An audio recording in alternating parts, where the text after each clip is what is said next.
अमेरिकी राष्ट्रपति ट्रंप के टैरिफ वॉर और डॉलर की कीमतें बढ़ने की वजह से भारत को डबल झटका लगा है।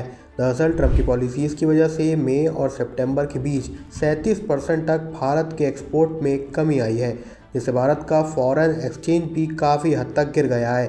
टैरिफ की बात करें तो टैरिफ की वजह से भारत को अमेरिका जाने वाला एक्सपोर्ट $8.8 बिलियन से घटकर $5.5 बिलियन रह गया।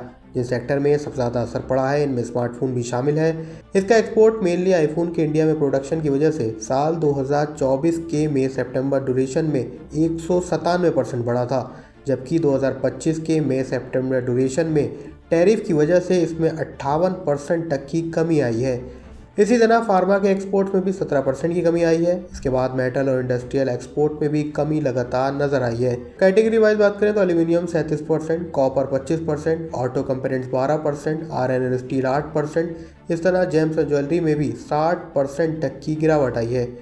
जिसके बाद एक्सपोर्ट का आंकड़ा 4400 करोड़ से घटकर 2500 करोड़ तक रह गया है।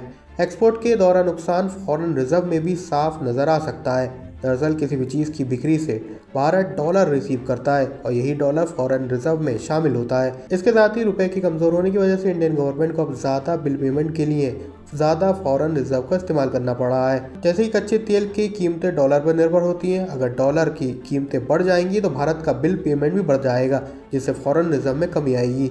इन सब कारणों की वजह से ही भारत का फॉरेन रिजर्व 60,000 करोड़ तक गिर गया है। हालात ऐसे हैं कि आरबीआई को 35 टन गोल्ड भी बेचना पड़ा, जिसके कारण भारत के गोल्ड रिजर्व लंबे समय बाद कम हुए हैं।